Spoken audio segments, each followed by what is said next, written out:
আশ্চর্য, কোনো প্রমাণ, কোনো সাক্ষী পেলেন না আপনারা? কি করে এত বড় একটা ঘটনা ঘটলো? কারা এর সঙ্গে যুক্ত ছিল? কিছুই জানতে পারলেন না আপনারা?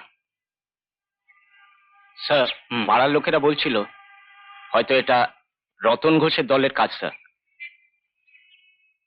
কে রতন ঘোষ? স্যার, রতন ঘোষ এ পাড়ার একজন কুখ্যাত গুন্ডা। আচ্ছা, রতন ঘোষের পেছনে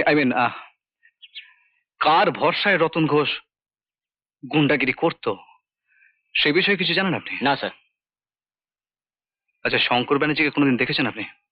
না স্যার, সে কোনোদিন সামনাসামনি হয়নি। তার কোনো ছবি টবি এখানে পাওয়া যায়নি? না স্যার। আচ্ছা, এই বাড়ির জিনিসপত্রগুলো আপনি থানায় নিয়ে গিয়ে রাখুন, কারণ বাড়িওয়ালাকে বাড়িটা খালি করে দিতে হবে। আর গোবরগঞ্জ শঙ্কর ব্যানার্জিকে পাওয়া গেলে তার জিনিসপত্র তাকে দিয়ে দেবেন।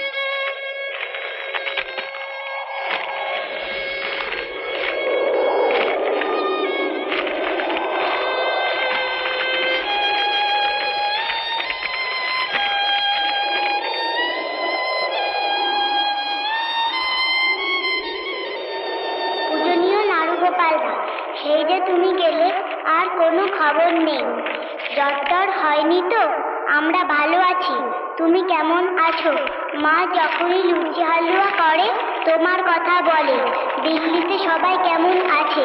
চিঠির উত্তর দিও। আসি, প্রণাম নিও। ইতি তোমার শাকচুন্নি।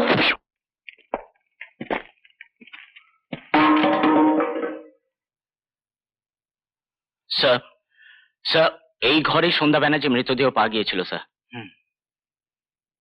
আর স্যার, পোস্টমর্টম রিপোর্ট অনুযায়ী মৃত্যুর কারণ স্যার ধর্ষণের জন্য। চ্যাটার্জি বাবু, বলুন স্যার। এই সুজীব একটু কাগজে মুড়ে আমাকে দেবেন তো? সত্যি সন্ধ্যার চিঠিগুলো পড়ে না মনটা ভীষণ খারাপ হয়ে গেল। দুঃখটা কি জানো পূর্বী? মধুমাসি আর সন্ধ্যা আমার উপর অনেক অভিমান করে চলে গেল,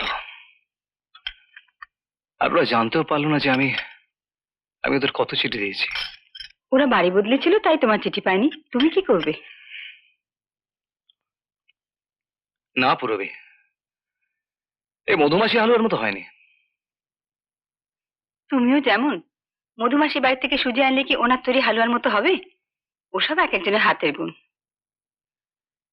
দেখা হলে শিখে নিতাম। আমার কিন্তু ভালো লাগছে বাপি।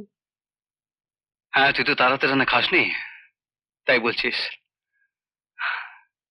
আর এই লুচি হালুয়া খাওয়া নিয়ে গোবরগঞ্জের শাকচুনি যে আমার কি পিছনে লাগতো, বাপরে বাপ। এ আবার কি নাম? গোবর গণেশ, শাকচুন্নি, এরা কারা বাপি? ওরা ওরা মধুমাসির ছেলে মেয়ে, আমার ভাই বোন। আর ওরা আমায় কি বলে ডাকতো জানিস? কি? নাড়ুগোপাল। নাড়ুগোপাল? বাহ, বেশ নাম তো। দুষ্টু। আচ্ছা বাপি, ওরা কোথায়? শাকচুন্নি পিসি, গোবর গণেশ কাকু, তোমার মাসি? ওরা আজ এই পৃথিবীতে নেই বাবা। পূরবী, আমি একজন পুলিশ অফিসার হয়েও ওদের বাঁচাতে পারলাম না। মন খারাপ করো না, কি করবে বলো? তুমি তো আর তখন এখানে ছিলে না। খেয়ে নাও লক্ষ্মীটি। আর শোনো, হ্যাঁ, যেমন করে পারো শঙ্কর ভাইকে খুঁজে বার করবার চেষ্টা করো। করব, নিশ্চয়ই করব। সব হারিয়ে জানি না গোবর গণেশটা এখন কোথায় কিভাবে দিন কাটাচ্ছে।